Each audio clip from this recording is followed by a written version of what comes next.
Hello everyone, and welcome to my channel. What part of the world are you listening to this from? Write your answer in the comments. Now, let's get to the story. My name is Andrew Cole, and up until a year ago, I thought my life was the picture of stability. My wife, Vanessa, and I had been married for 12 years. We had 2 kids, Ethan and Lily, ages 10 and 8, who were my entire world. I owned a small but successful landscaping business, and Vanessa worked part-time as a paralegal. Together, we had built what I believed to be a happy, fulfilling life. But looking back, I realized there were cracks in the foundation long before it all came crashing down. It started subtly, almost imperceptibly.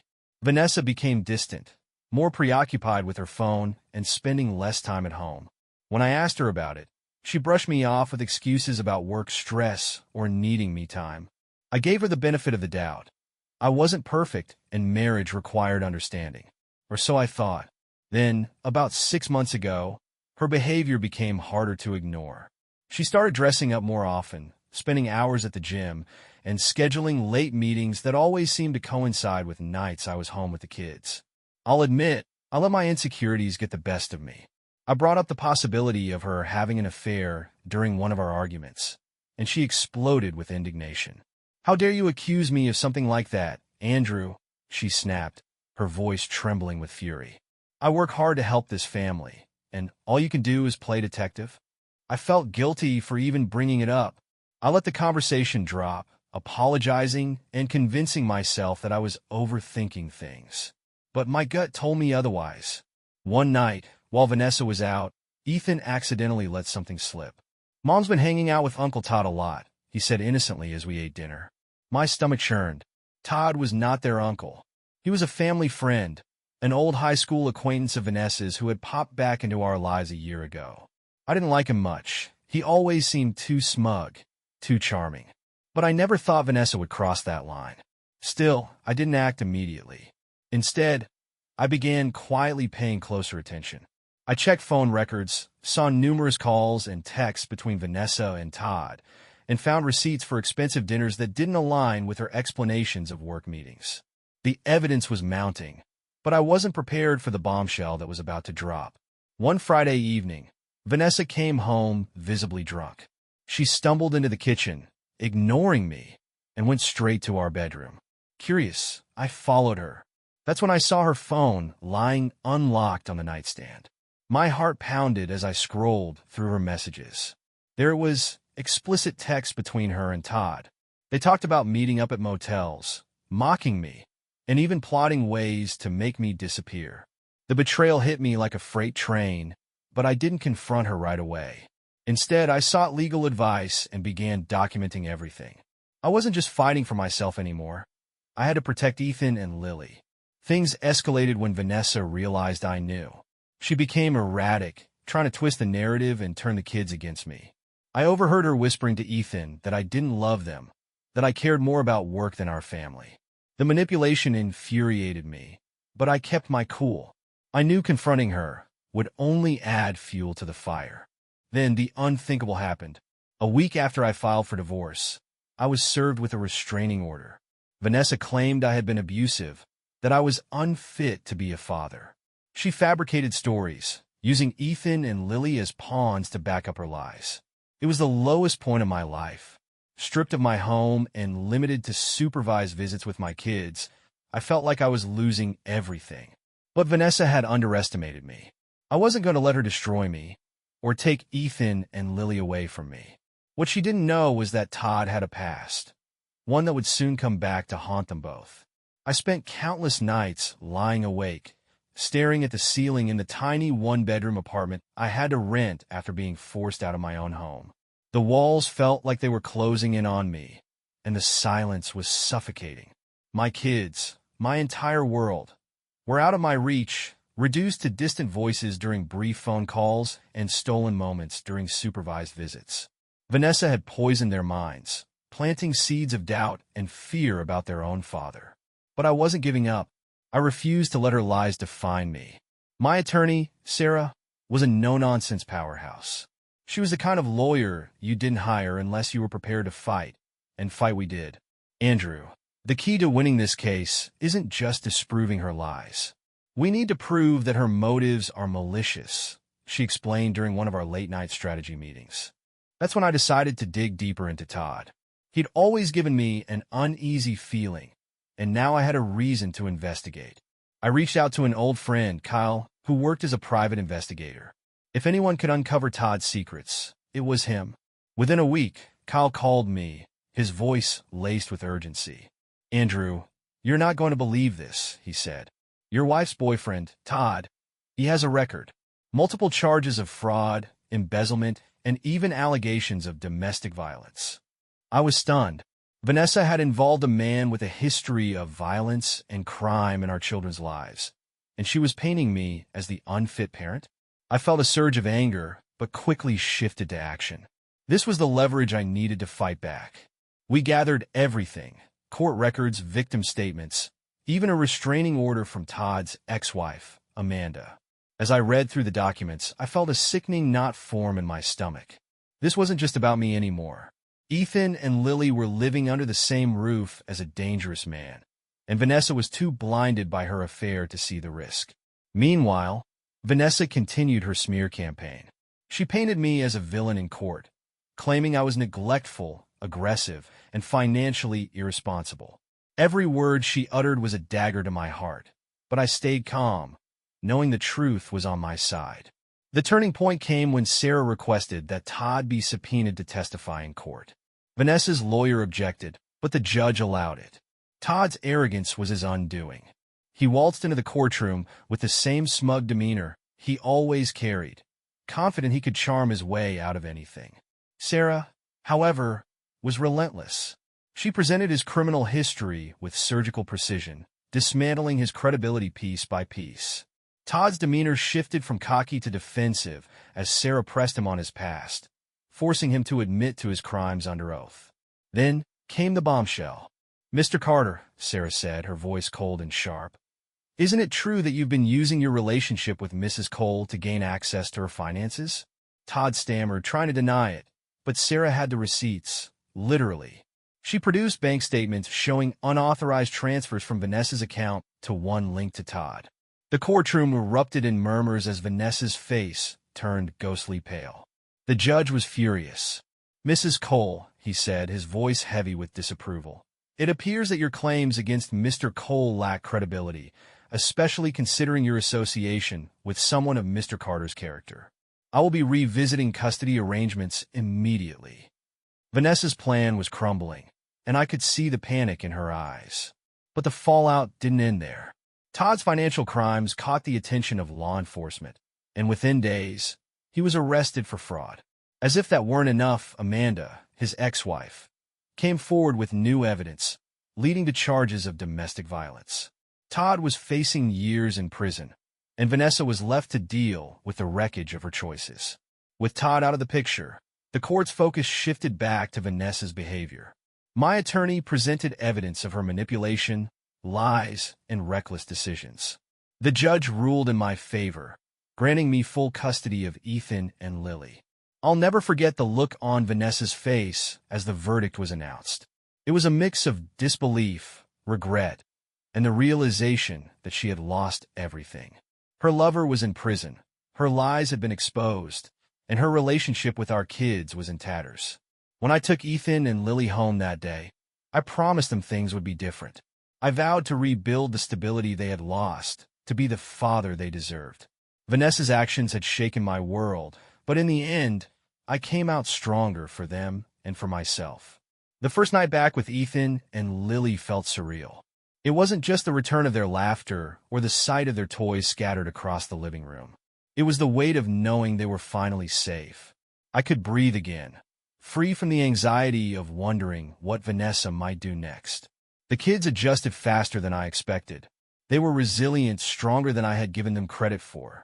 Ethan was back to building intricate Lego creations on the dining room table, and Lily filled the house with her favorite pop songs, dancing with reckless abandon.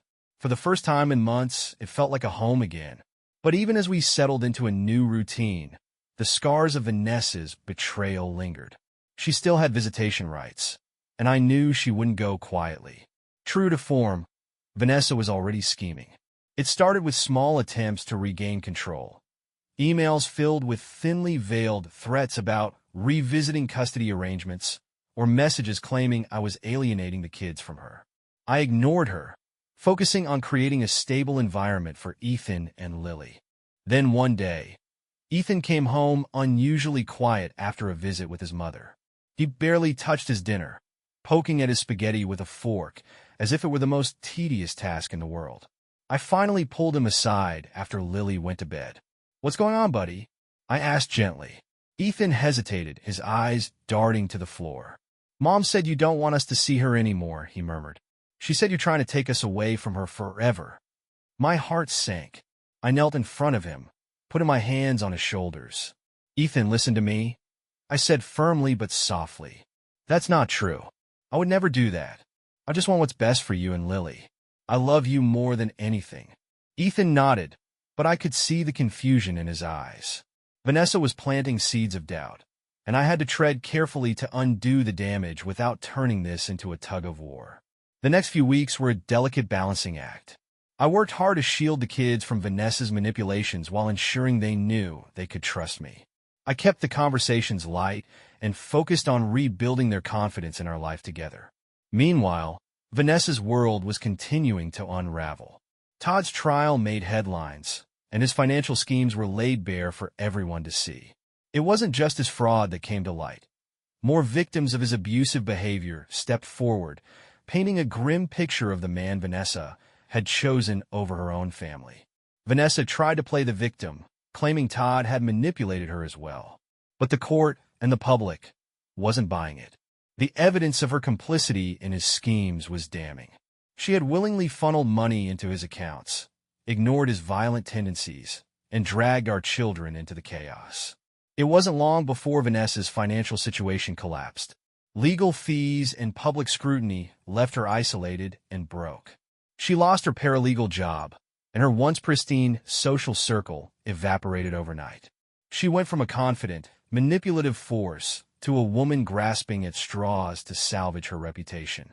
One day, she showed up at my doorstep unannounced. Her once polished appearance was gone. Her hair was unkempt, and her clothes looked hastily thrown on. She stood there, clutching a folder, her eyes darting nervously. "What do you want, Vanessa?"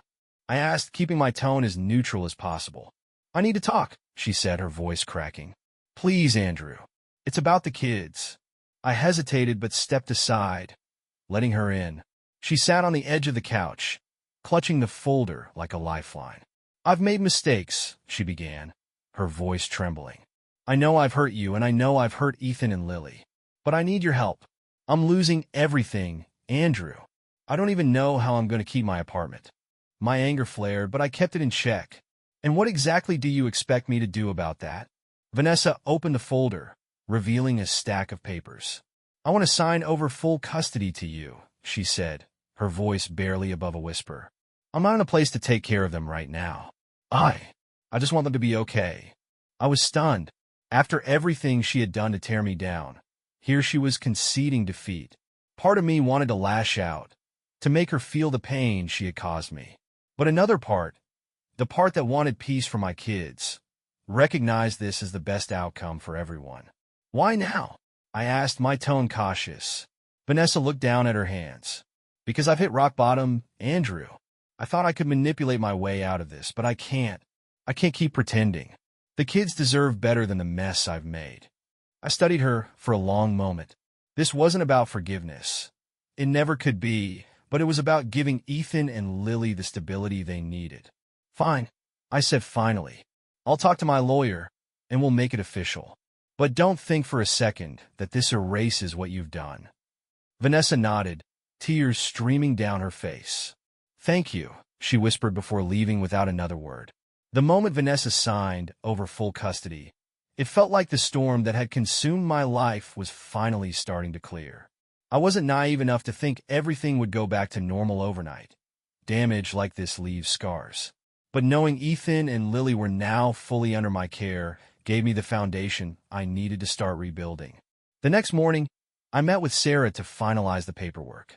She reviewed the documents Vanessa had signed, making sure everything was airtight. This is a significant step, Andrew, she said, her tone professional yet warm. But you need to be prepared. Vanessa might still try to challenge this down the line if her situation changes. I nodded, knowing she was right. Vanessa's sudden willingness to step back from the kids was surprising, but desperation had a way of making people do unpredictable things. I couldn't let my guard down, not yet.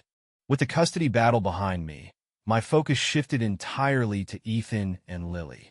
I wanted them to feel secure, to know that our life together wasn't just a temporary fix, but a permanent new beginning.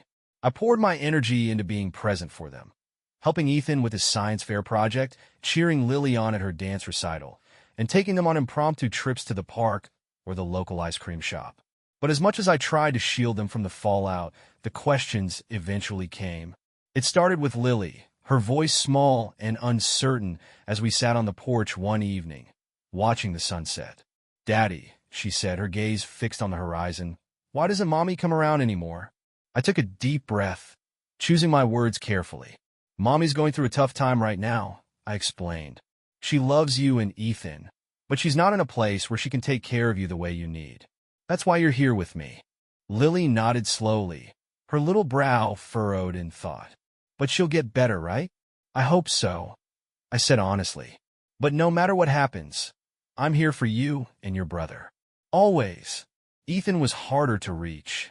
He had grown quiet and withdrawn, his usual curiosity replaced by an edge of skepticism that broke my heart. I knew he was trying to process everything in his own way, but I couldn't let him carry that burden alone. One night, after tucking Lily into bed, I found Ethan sitting on the couch, staring at a photo of our family from 2 years ago. We looked so happy, so carefree. It felt like a lifetime ago. "Hey, bud," I said, sitting down beside him. "What's on your mind?" He didn't look up. "Do you think it was my fault that Mommy left?" The question hit me like a punch to the gut. I put my arm around him, pulling him close. "Ethan, listen to me. None of this is your fault. Not even a little bit. Your mom and I had problems that had nothing to do with you or Lily. This is between her and me, okay?" He nodded but didn't say anything, his eyes still locked on the photo. I could tell it would take time for those words to sink in, but I was willing to be patient. Meanwhile, Vanessa's world continued to spiral. She moved out of her apartment when she could no longer afford the rent, bouncing between friends' couches and cheap motels. Her attempts to rebuild her life were met with resistance at every turn. Employers didn't want to take a chance on someone with her tarnished reputation, and her former friends avoided her like the plague. The only glimmer of hope came when she attempted to make amends. One afternoon, as I was picking Ethan and Lily up from school, I saw Vanessa waiting by the curb. She looked exhausted, her face pale and drawn, but there was a nervous determination in her eyes. "Andrew," she said, her voice cracking, "can we talk?" I hesitated, but Ethan and Lily were already running toward me, their laughter cutting through the tension. "We'll talk later," I said firmly. "Right now, I need to get the kids home." That evening, after putting the kids to bed, Vanessa called me. I answered reluctantly, bracing myself for whatever drama she was about to stir up. "I'm not calling to fight," she said quickly. I want to apologize for everything. For Todd, for the lies, for using the kids to hurt you. I know I can't take it back, but I needed to say it." Her voice was heavy with regret, but I couldn't tell if it was genuine or just another attempt to manipulate me. "What do you want, Vanessa?" I asked bluntly. "Nothing," she said after a long pause. "I just want to try to be better for Ethan and Lily. Maybe one day, when I've got my life together, I can be in their lives again." Her words hung in the air, and for a moment, I felt a flicker of hope that she might actually mean it. But I wasn't about to let her off the hook so easily. "Vanessa, if you really want to make things right, then you'll focus on fixing yourself. The kids deserve stability, and I'm not going to let anyone jeopardize that, not even you." She didn't argue. "I understand," she said quietly before hanging up. The weeks following Vanessa's apology were calmer than I had expected. It wasn't peace, exactly, but the relentless tension that had defined the past year seemed to ease slightly. Vanessa stayed out of our lives, for the most part, sticking to the agreement we had finalized in court.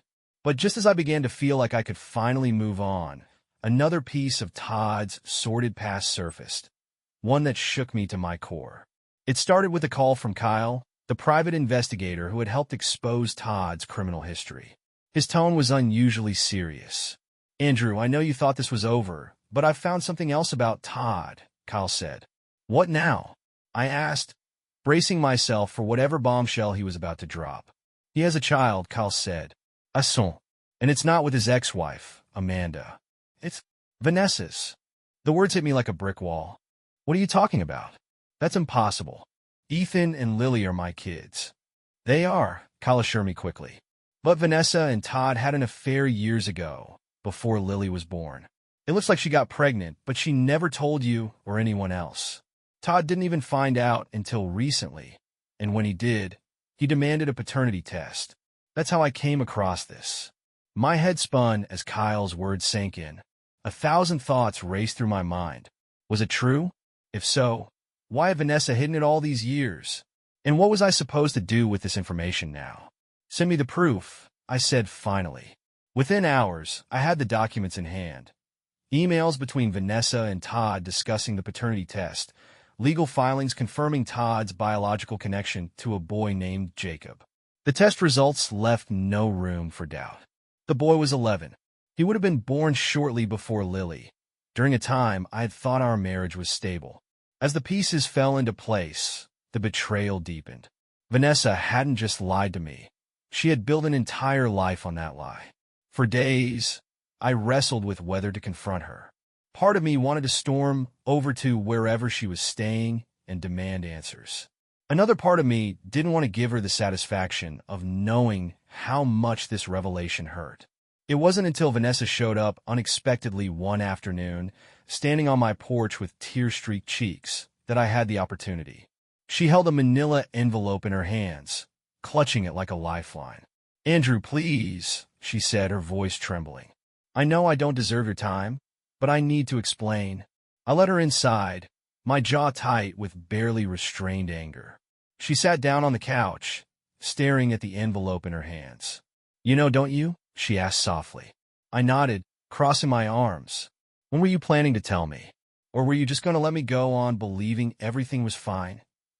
Vanessa swallowed hard. "I didn't know how to tell you," she said. "When I found out I was pregnant, I wasn't sure if it was yours or Todd's. And when I realized it wasn't yours, I panicked. You were a good father to Ethan, and I thought it would be better if I kept it a secret." "Better for who? Vanessa? For me? For Lily?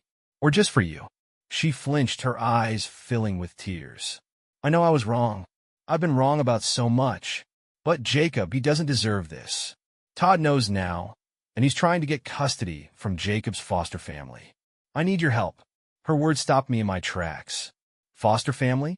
Vanessa nodded, wiping her eyes. "I gave Jacob up for adoption when he was born. His adoptive parents passed away a few years ago, and he's been in the system ever since. Todd only found out about him recently, and now he's trying to claim custody." The weight of what she was asking hit me. Vanessa wanted me to help protect a boy I had never met, a boy who represented the ultimate betrayal of our marriage. "I don't know what you expect me to do," I said finally. "This is your mess, Vanessa. You and Todd made your choices. Why should I get involved?" "Because Todd isn't capable of being a father," she said, her voice desperate. "You know what kind of man he is. If he gets custody, Jacob will end up in a dangerous, toxic environment. I don't have the resources to fight him on my own, but you do. Please, Andrew, do it for Jacob. Do it for the kids." Her words hung in the air, and for a long moment I said nothing. My mind was a storm of conflicting emotions: anger, betrayal, pity, and a nagging sense of responsibility I couldn't quite shake. "I'll think about it," I said finally, my tone cold. Vanessa nodded, her shoulders slumping with relief. "Thank you," she whispered before leaving without another word. After Vanessa left, I sat alone in the living room, staring at the manila envelope she'd left behind. Inside were documents, letters from Jacob's foster family, a picture of him at a school play, and court filings that showed Todd's petition for custody. The boy looked happy in the photo, with dark hair and a shy smile that reminded me of Ethan when he was younger. The weight of what Vanessa had asked me settled on my chest like a heavy stone. Helping Jacob wasn't just about saving him from Todd's clutches. It was about stepping into a mess that had nothing to do with me, except in the most twisted, roundabout way. My mind wavered between anger and duty. Ethan and Lily came first. That was clear. But I also couldn't shake the image of Jacob trapped in the system, or worse, under Todd's care. That night, I called Kyle. "I need you to dig deeper into Todd's custody case," I said, my voice heavy with exhaustion. "Already ahead of you," Kyle replied. "I started looking into it after our last conversation. You're not going to like what I found." "What now?" I asked, bracing myself. "Turns out Todd isn't interested in Jacob because he suddenly wants to be a father," Kyle said. "He's after Jacob's trust fund." I frowned. "Trust fund? What trust fund?" "Jacob's adoptive parents set up a substantial fund for him before they passed away," Kyle explained. "It's not a fortune, but it's enough to raise a few eyebrows, around $150,000. Todd's filed motions to gain access to it under the guise of managing Jacob's finances." My grip on the phone tightened. Of course, it was about money. Todd didn't care about the boy. He never had. This wasn't about being a father. It was about exploiting a child for personal gain. "Thanks, Kyle," I said, my mind already racing. The next day, I reached out to Sarah to discuss my options. As always, she was direct and focused. "If you want to intervene, we'll need to file for guardianship," she said. "It's a long shot, Andrew. You're not related to Jacob, and the court might see this as overstepping." "I don't care," I said. "If it keeps him away from Todd, I'll do whatever it takes." Sarah nodded. "Okay, but be prepared for a fight. Todd's going to push back, and Vanessa's involvement won't help your case. Her history of poor decisions will cast doubt on your intentions." I knew Sarah was right, but I couldn't let that stop me. Over the next few weeks, I worked tirelessly to prepare for the case. I gathered evidence of Todd's criminal history, his attempts to manipulate Vanessa, and his blatant disregard for Jacob's well-being. Kyle even found a trail of financial mismanagement that tied Todd to gambling debts. Yet another example of his unfitness as a parent. Vanessa, to her credit, seemed genuinely invested in protecting Jacob. She agreed to testify against Todd, even though it meant exposing her own failings. For the first time, I saw a glimpse of the woman I had married, the one who could own up to her mistakes and fight for what mattered. The day of the custody hearing arrived, and my nerves were frayed. Ethan and Lily were with my sister, oblivious to the storm brewing in court. I didn't want them involved in this any more than they already were. Todd arrived in his usual smug fashion, dressed in a crisp suit that couldn't hide the rot underneath. He barely looked at me, his focus entirely on the judge and the trust fund he was so desperate to access. Vanessa was called to the stand first. She recounted her relationship with Todd, her decision to give Jacob up for adoption, and the steps she had taken to protect him since. Her voice trembled at times, but she held her ground. Then it was my turn. "Mr. Cole," the judge began, his tone skeptical. "Why do you believe you are a suitable guardian for Jacob, given that you are not biologically related to him?" I took a deep breath. "Your Honor, I'm not here because of biology. I'm here because I believe Jacob deserves a safe, stable environment, something Todd Carter cannot provide. Todd has a history of criminal behavior, financial manipulation, and violence. Jacob deserves better than to be used as a pawn in his schemes." Todd's lawyer tried to discredit me, bringing up my own custody battle with Vanessa. But Sarah was ready. She presented the evidence we had gathered, including Todd's gambling debts and his blatant attempts to access the trust fund. The judge listened intently, his expression hard to read. Finally, after hours of testimony and cross-examinations, he made his ruling. "Given the evidence presented, it is clear that Mr. Carter is not fit to be a guardian for Jacob," the judge said. "However, I must also consider Mr. Cole's lack of biological connection to the child. Until a suitable permanent arrangement can be made, Jacob will remain in foster care, with visitation rights granted to Mr. Cole and Mrs. Cole." It wasn't the outcome I had hoped for, but it was enough. Todd's petition was denied, and Jacob was safe for now. After the hearing, Vanessa approached me outside the courthouse. "Thank you," she said, her voice thick with emotion. "I know I don't deserve it, but thank you for helping him." I nodded, too exhausted to say much. Do right by him, Vanessa, I said simply. That's all I ask.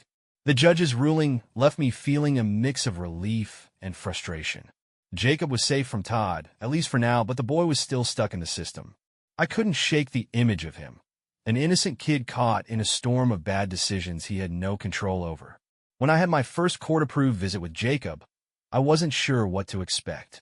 I'd only seen photos of him, and while I'd read reports from his foster family, nothing prepared me for the moment I walked into the small visitation room and saw him sitting at the table. Jacob was smaller than I imagined, with dark, thoughtful eyes and a guarded expression that seemed to belong to someone far older than 11. He fidgeted with the zipper on his hoodie, glancing at me briefly before looking away. "Hey, Jacob," I said, keeping my tone light. "I'm into." He didn't respond, his gaze fixed on the floor. I sat down across from him, letting the silence hang for a moment before trying again. "I heard you're into basketball," I said. "That's pretty cool. I played a bit when I was your age, though I wasn't very good." That earned a small smile, so faint I almost missed it. "I'm pretty good," he said quietly. "I bet you are," I replied, leaning back in my chair. "Maybe you could teach me a thing or two sometime." The first visit was awkward, but by the end of it, Jacob had opened up just enough to tell me about his favorite player, Steph Curry, and how he dreamed of playing in the NBA. It wasn't much, but it was a start. Over the next few weeks, I made a point to see Jacob as often as the court allowed. Each visit chipped away at the wall he'd built around himself. I learned that he loved science experiments and had a knack for taking apart gadgets to see how they worked. He missed his foster family, who had been kind to him, and he struggled with the uncertainty of not knowing where he would end up. One afternoon, during a visit at the park, Jacob finally asked the question I'd been dreading. "Why are you doing this?" he said, kicking a loose rock with his sneaker. "Why do you care what happens to me?" I stopped, trying to find the right words. "Because you matter, Jacob," I said finally.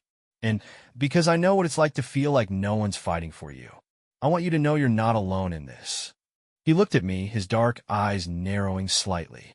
"Do you think I'll ever have a real family again?" The question hit me harder than I expected. "I don't know," I admitted, "but I promise I'll do everything I can to help make that happen." Jacob nodded, but his expression stayed neutral. I could tell he wasn't ready to let himself believe it yet. Meanwhile, Vanessa's presence during visits was minimal. She came to a few in the beginning, but it was clear her guilt weighed heavily on her. When she did show up, she mostly sat quietly, watching Jacob from a distance. One day, after a visit, Vanessa pulled me aside. "Thank you for stepping up for him," she said softly. "I know I've made a mess of everything, but Jacob deserves someone like you in his corner." I didn't know how to respond. Part of me wanted to lash out, to remind her that she was the reason Jacob was in this situation in the first place.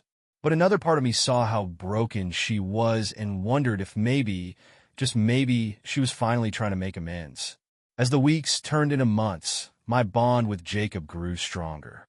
We spent our visits shooting hoops, building model rockets, and just talking about life. He was a smart, funny kid, despite everything he'd been through, and I found myself feeling protective of him in a way I hadn't expected.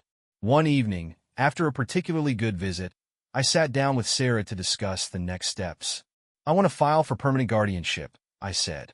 Sarah raised an eyebrow. "That's a big step, Andrew. Are you sure you're ready for it? This isn't just about keeping Todd away anymore. It's about committing to Jacob for the long haul." "I know," I said firmly. "He deserves stability, and I can give him that. I don't want him bouncing around foster homes, wondering if he's ever going to have a family again." Sarah nodded, her expression softening. "Okay, let's get started." Filing for guardianship was a daunting process. It involved home evaluations, background checks, and a mountain of paperwork. I had to prove that I could provide Jacob with a safe, stable environment, all while balancing my responsibilities to Ethan and Lily. Through it all, my kids were incredibly supportive. Ethan, in particular, seemed to take a liking to Jacob.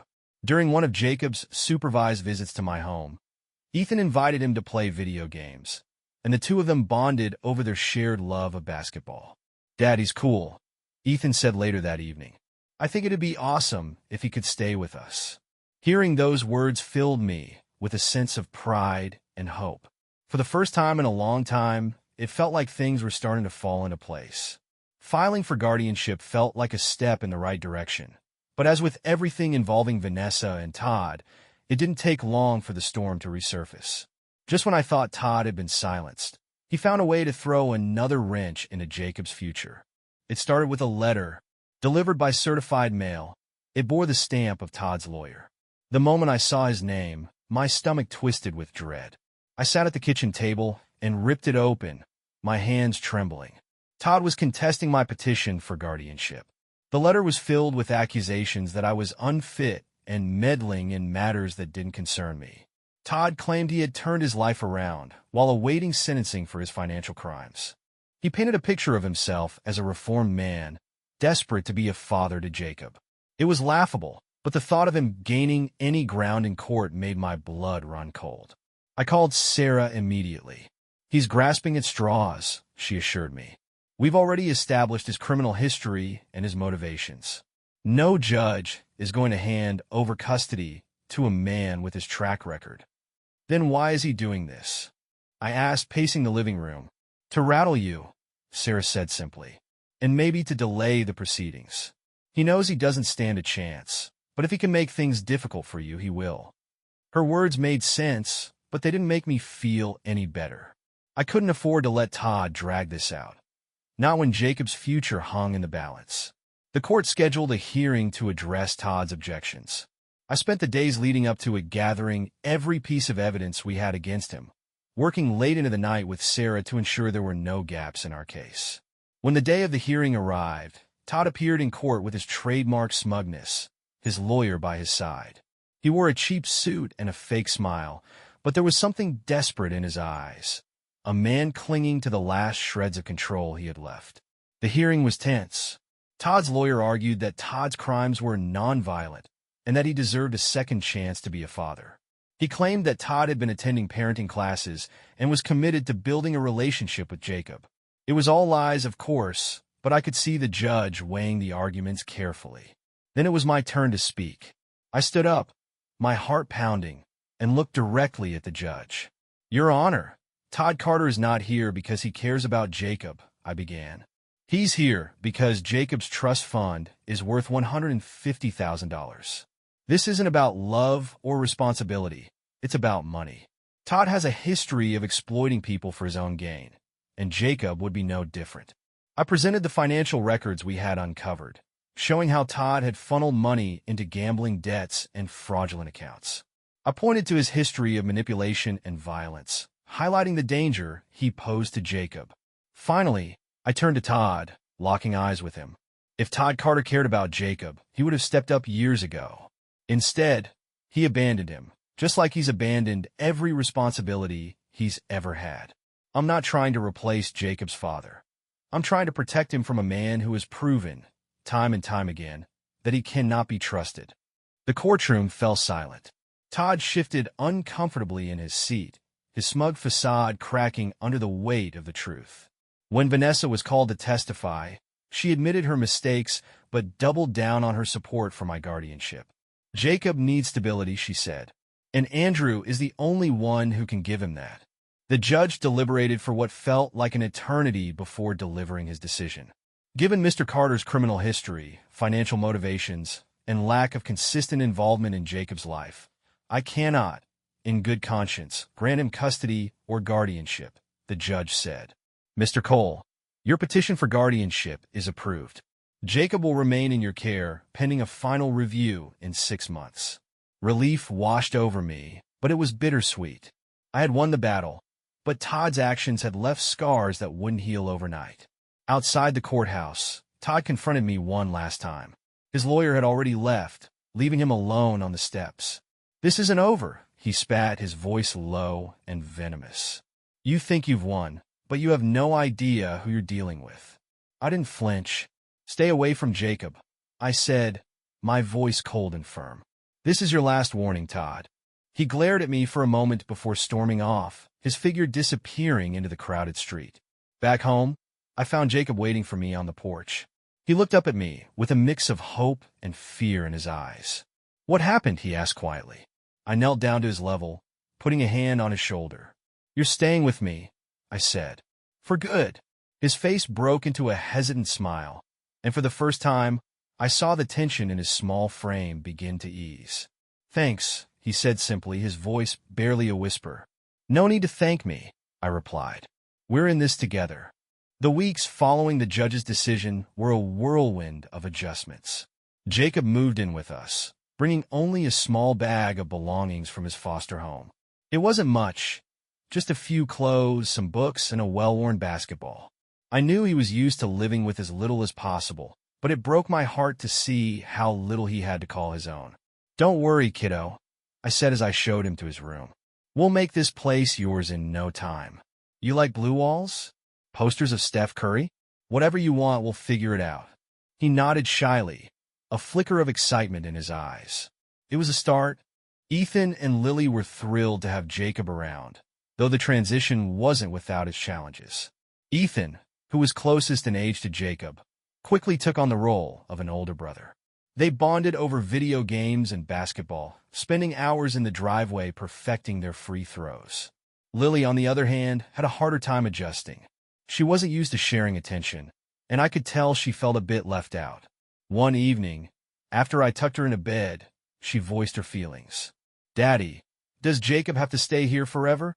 She asked, her small voice tinged with uncertainty. I sat on the edge of her bed, stroking her hair. Yes, sweetheart, he does. Jacob needs us, just like we need him. But that doesn't mean I'll love you or Ethan any less. You'll always be my little girl. She nodded, her expression softening. Okay, Daddy. I'll try to be nice to him. That's all I can ask, I said, kissing her forehead. With time, Lily warmed up to Jacob. He had a quiet charm about him, and his patience with her tantrums slowly won her over. By the end of the first month, they were playing board games together and arguing over who got to sit in the front seat during car rides. But it wasn't all smooth sailing. Jacob carried years of pain and insecurity, and it often manifested in unexpected ways. One evening, I noticed him staring at the family photos on the wall, his expression distant. Everything okay, Jacob? I asked, joining him. He shrugged. It's just weird, you know? You guys have all these memories together. Vacations, holidays. I don't have that. I knelt beside him, my heart aching for the boy who had been denied the simple joys of a stable childhood. You're part of this family now, I said, and we're going to make plenty of new memories together. You'll see. The next weekend, I took all 3 kids on a day trip to the local zoo. Jacob lit up as he watched the giraffes, his guard slowly lowering as he laughed at Ethan's bad jokes and Lily's antics. For the first time, I saw a glimpse of the carefree boy he could become. Despite the progress, there were moments that reminded me how much work was still ahead. Jacob had trouble sleeping, often waking up in the middle of the night from nightmares. He struggled in school, hesitant to trust his teachers or make friends. I worked closely with his teachers, explaining his background and asking for their patience. At home, I encouraged him to talk about his feelings, though it was clear he wasn't ready to open up completely. One night, after another restless evening, I found him sitting on the porch, staring up at the stars. Can't sleep? I asked, sitting beside him. He shook his head. Sometimes I feel like I don't belong anywhere, he admitted quietly. You belong here, I said firmly. You're part of this family, Jacob. I know it's hard, but we're in this together. You're not alone anymore. He didn't respond, but I could see the words sinking in. Slowly but surely, he was starting to believe it. Meanwhile, Vanessa had been keeping her distance, though she occasionally called to check on Jacob. She seemed sincere in her efforts to stay out of trouble, but I couldn't help but remain cautious. Her past behavior had left too many scars for me to trust her completely. One afternoon, she asked to visit Jacob at the house. I hesitated but ultimately agreed, knowing it was important for him to maintain some connection with his mother. When she arrived, she looked different, less polished, more subdued. She spent the afternoon playing board games with Jacob and listening as he talked about school and basketball. It was the most engaged I had seen her in years, and while I still harbored resentment, I couldn't deny the small progress she was making. As the months passed, life began to settle into a new normal. Jacob's walls slowly came down, and he started to thrive in our chaotic, loving household. His grades improved, his smile became more frequent, and his laughter filled the house in ways I hadn't expected. One evening, as we sat around the dinner table, Jacob looked up and said, "This is nice. I don't think I've ever had this before." "What's that?" I asked, smiling. "A real family," he said simply. I glanced at Ethan, Lily, and Jacob, my heart swelling with pride and gratitude. Despite everything we had been through, the lies, the betrayal, the court battles, we had found something worth fighting for. "You've got one now," I said, my voice steady. "And you always will." Life was finally settling into a rhythm. Jacob had adjusted well, blending seamlessly into our family. Ethan and Lily treated him like a brother, and while there were the usual sibling squabbles, the bond between them was undeniable. Watching them together gave me hope that we could overcome anything life threw at us. But peace, it seemed, was always temporary when Vanessa was involved. One Sunday morning, I received a text from her that immediately set me on edge. "We need to talk. It's about Jacob." I stared at the message, my jaw tightening. Vanessa's attempts to rebuild her life had been quiet but steady. She had taken a job at a local diner, started attending therapy, and seemed genuinely committed to self-improvement. But this text suggested she had more on her mind than just a casual update. When we met at a nearby cafe, Vanessa looked nervous. Her hands fidgeted with the edge of her coffee cup, her eyes darting around the room before finally settling on me. "I've been doing a lot of thinking," she began, her voice tentative, "and I think I'm ready to be more involved in Jacob's life." I set my cup down, already bracing for the argument I knew was coming. "What does that mean, exactly?" "I want more visitation," she said, her tone gaining strength. "Supervise at first if that's what it takes, but I want to work toward shared custody." Her words hit me like a gut punch. I couldn't believe what I was hearing. "Vanessa, do you have any idea how disruptive that would be for Jacob? He's finally starting to feel safe, to trust that he belongs. And now you want to uproot him again?" Her expression faltered, but she pressed on. "I know I've made mistakes, Andrew, but I'm his mother. I have the right to be part of his life." "You gave up that right when you signed over custody," I shot back, my voice rising. "You didn't just fail him. You abandoned him. And now, because you're starting to get your life together, you think you can waltz back in and act like nothing happened?" "I'm trying to make amends," she said, her voice cracking. "I know I've hurt him.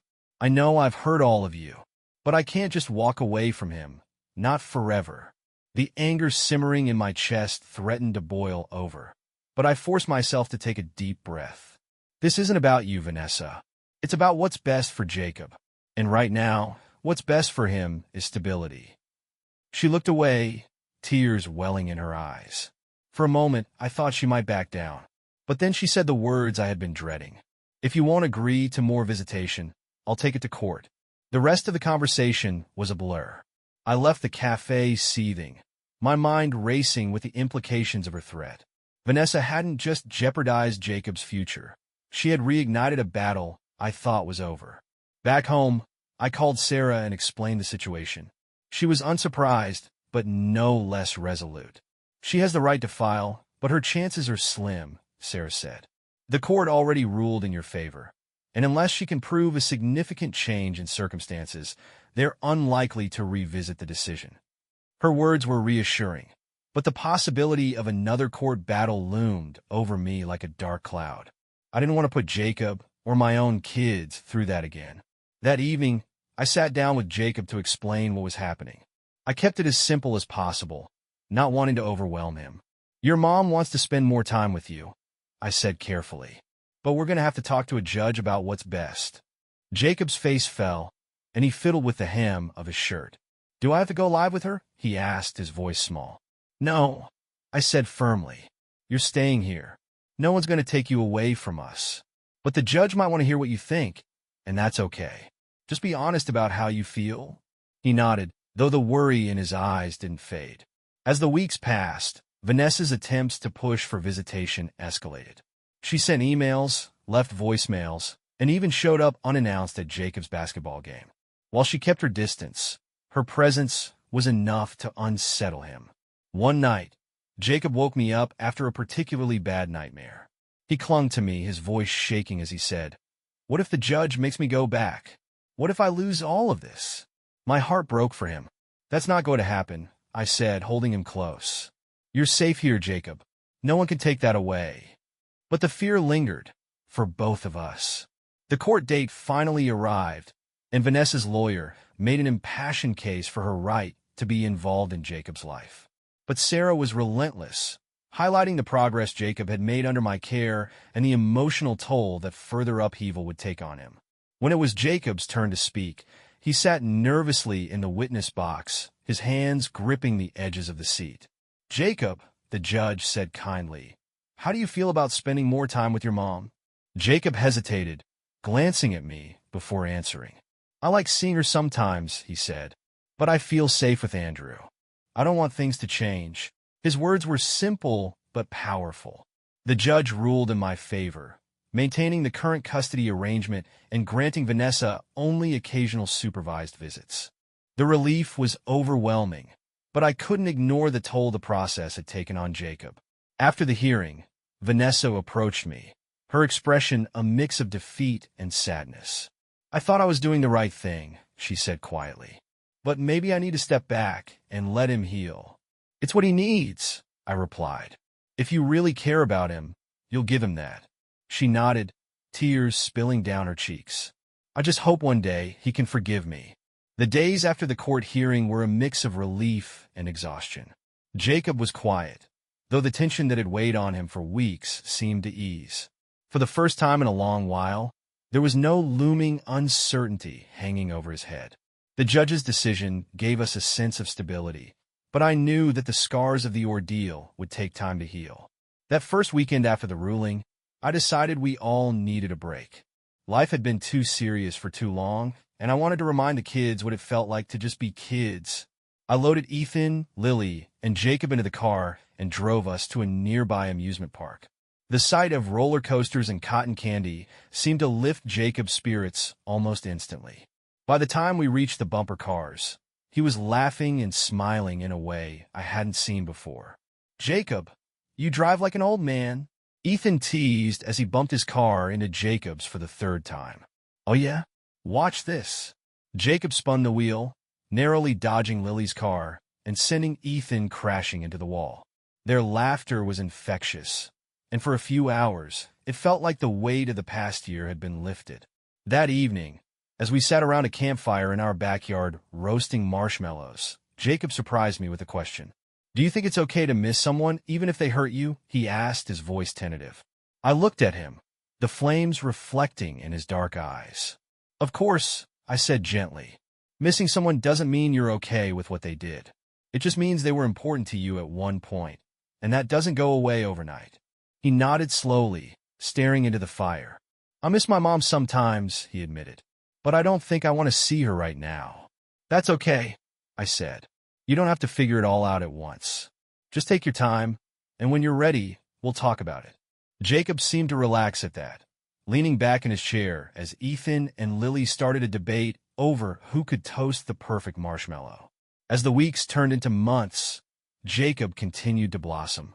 He joined the school's basketball team, and I made it a point to attend every game, cheering him on from the bleachers. His confidence grew with every practice, and by the end of the season, he had earned the nickname Clutch Cole for his game-winning shots. At home, our bond deepened. We worked on school projects together, stayed up late watching superhero movies, and even tackled a DIY woodworking project in the garage. One evening, as we sanded the edges of a bookshelf we were building, Jacob paused and looked at me. "You know, I never thought I'd have this," he said quietly. "Have what?" I asked, handing him a screwdriver. "A real family," he said, a small smile tugging at his lips. I felt a lump in my throat, but managed to keep my voice steady. "Well, you got one now, and we're not going anywhere." Jacob grinned and returned to his task, his shoulders lighter than I'd ever seen them. Even Vanessa seemed to be making an effort to change. Though she stuck to the supervised visitation schedule, she kept her promises to Jacob, showing up on time and engaging with him in meaningful ways. While I wasn't ready to forgive her completely, I could see that she was trying, and that meant something. One afternoon, after a visit, Jacob asked me a question that caught me off guard. "Do you think my mom's a bad person?" I hesitated, choosing my words carefully. I think your mom has made a lot of bad choices, I said. But I also think she's trying to be better. It's okay to be upset with her. And it's okay to love her at the same time. People are complicated. Jacob nodded thoughtfully, seeming to mull over my words. As the months passed, I noticed that the fear and insecurity that had once defined Jacob's demeanor were being replaced by something new: hope. He was thriving in school, building friendships, and discovering passions he never had the chance to explore before.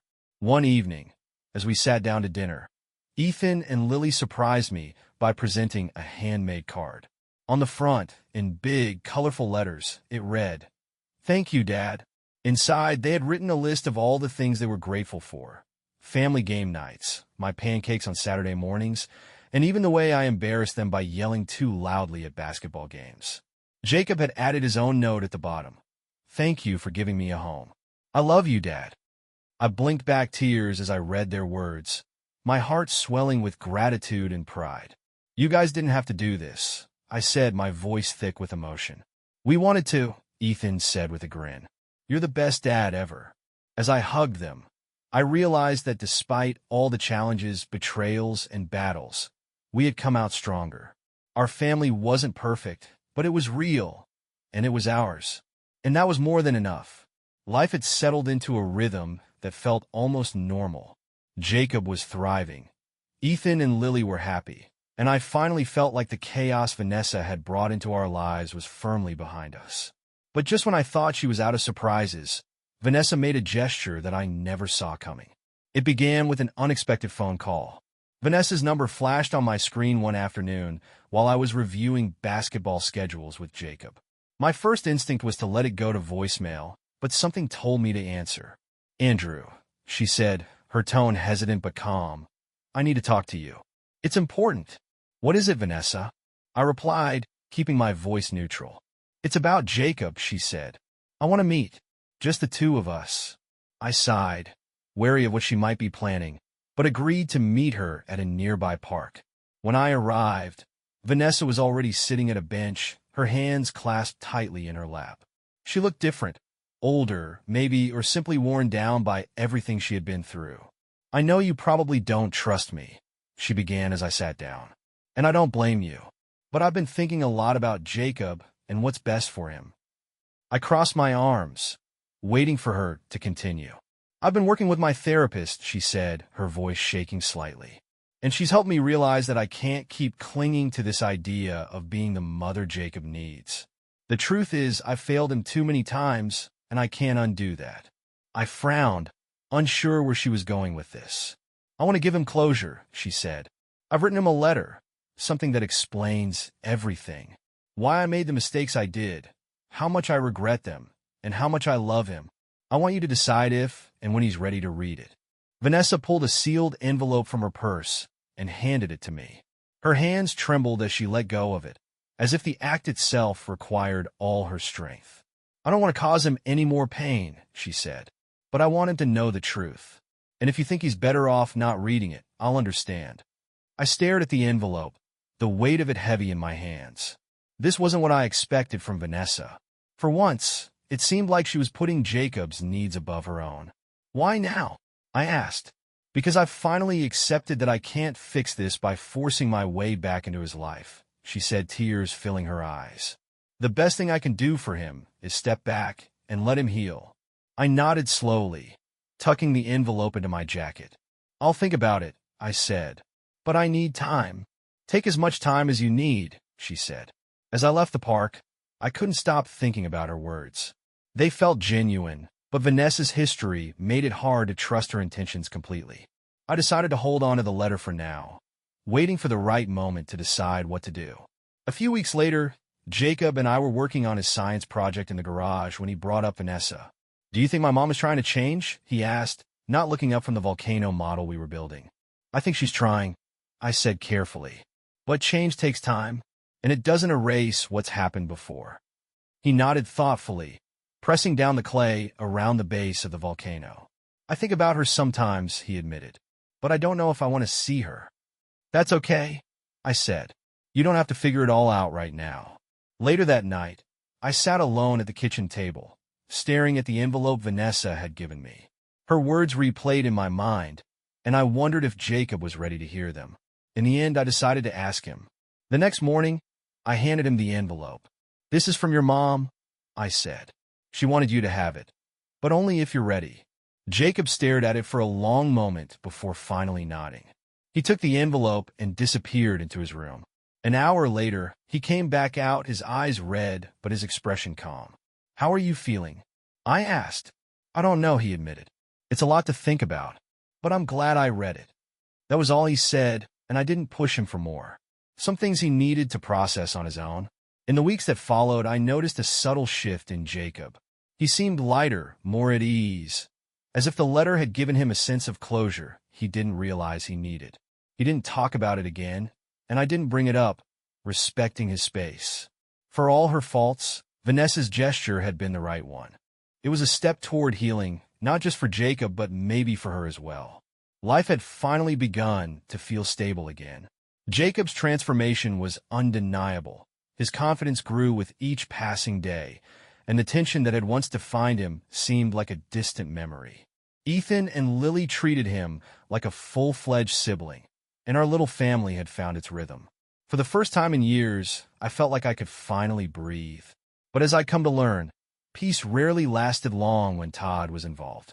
It happened one Friday evening. I had just finished cleaning up after dinner when my phone buzzed with a message from an unknown number. "We need to talk. It's about Jacob. Meet me at Jackson's Diner in an hour." "Todd." I stared at the message, my jaw tightening. Todd was supposed to be out of our lives, but clearly, he wasn't done stirring the pot. My first instinct was to ignore him, but curiosity and a lingering sense of responsibility got the better of me. If this was about Jacob, I needed to know what Todd was up to. I arrived at the diner just before 8 p.m., spotting Todd at a corner booth. He looked rough. His once pristine appearance had given way to disheveled hair, hollow cheeks, and a suit that looked like it hadn't been pressed in weeks. "Andrew," he said as I approached, his tone a strange mix of defiance and desperation. "What do you want, Todd?" I asked, keeping my voice calm but firm. He gestured for me to sit, and reluctantly, I did. "I know you think I'm the bad guy," he began, leaning forward, "and maybe I am, but I still have rights when it comes to Jacob." "You have no rights," I said flatly. "The court made that clear. Jacob's safe now, and you have no place in his life." Todd's eyes narrowed, but I could see the cracks in his bravado. "That's where you're wrong," he said. "I've been talking to a lawyer. There are ways to petition for visitation, even for someone in my position. Jacob deserves to know his father." The sheer audacity of his words made my blood boil. "You're not his father," I said, my voice low and steady. "A real father protects his child. A real father doesn't use his kid as a pawn for money or control. Jacob has a family now, one that actually cares about him." Todd leaned back, smirking. "You think you're so righteous, don't you? Playing the hero. But you're just a placeholder. Jacob's my blood, and no judge can change that." I stood, done with the conversation. "Stay away from Jacob," I said, my voice ice cold. "If you try anything, I'll make sure you regret it." As I walked away, I could feel Todd's gaze burning into my back, but I didn't look back. When I got home, Jacob was on the couch, playing a video game with Ethan. He looked up as I walked in, his face lighting up with a smile that made all the frustration and anger from my meeting with Todd melt away. "Hey, Dad," he said casually, as if the word had always been a part of his vocabulary. "Hey, buddy," I said, ruffling his hair. I didn't tell him about Todd's message or the meeting. He didn't need to know, not yet anyway. My priority was keeping him safe, both physically and emotionally. Over the next few days, I kept a close eye on everything. I spoke with Sarah, updating her on Todd's latest stunt, and made sure the court order protecting Jacob from Todd was still ironclad. But Todd wasn't the type to give up easily. A week later, I found him waiting outside Jacob's basketball practice. He stood near the parking lot, his hands shoved into his pockets, watching as the kids filed out of the gym. The moment I saw him, my protective instincts kicked into overdrive. I marched over to him, my voice low and furious. "What the hell do you think you're doing?" "I just wanted to see him," Todd said, raising his hands in mock surrender. "That's not a crime, is it?" "Stay away, Todd," I growled, This is your last warning. If I see you near him again, I'll call the cops." He smirked, clearly enjoying the reaction he was getting. "Relax, Andrew. I'm just here to watch. No harm in that." I didn't give him the satisfaction of a response. I turned on my heel, gathered the kids, and left without looking back. That night, I filed a report with the police, ensuring there was a record of Todd's behavior. If he tried anything again, he wouldn't get off so easily. Despite Todd's attempts to rattle me, life at home remained stable. Jacob didn't mention anything about seeing Todd, and I kept the incident to myself, not wanting to disrupt his progress. One evening, as we sat around the dinner table, Jacob said something that caught me off guard. "I've been thinking about my future," he said, his tone serious. "Oh yeah," I said, smiling. "What about it?" "I think I want to be a lawyer," he said, glancing at me. "You know, like Sarah, she helps people, and I want to do that too." Pride swelled in my chest. "You'd be great at that, Jacob," I said. "And whatever you need to make it happen, I'll be here to help." His smile was small but genuine, and in that moment, I realized just how far we'd come. Despite Todd's interference, despite all the challenges, Jacob was thriving. And no matter what Todd tried next, I was ready. Todd's threat lingered in the back of my mind, a shadow over the otherwise peaceful life I was trying to build for Jacob and my family. He was relentless, and while I had done everything possible to protect Jacob legally, I couldn't shake the feeling that Todd wasn't done with his games. That feeling turned out to be more than just paranoia. It happened on a rainy Tuesday afternoon. I was at home, reviewing some work emails, when my phone buzzed. It was the school calling. My stomach dropped as I answered. "Mr. Cole." The principal's voice came through the line, calm but firm. "We have a situation. Jacob's biological father showed up on campus today, demanding to see him. We've already contacted the police, but I thought you should know." The phone nearly slipped from my hand. "Is Jacob okay?"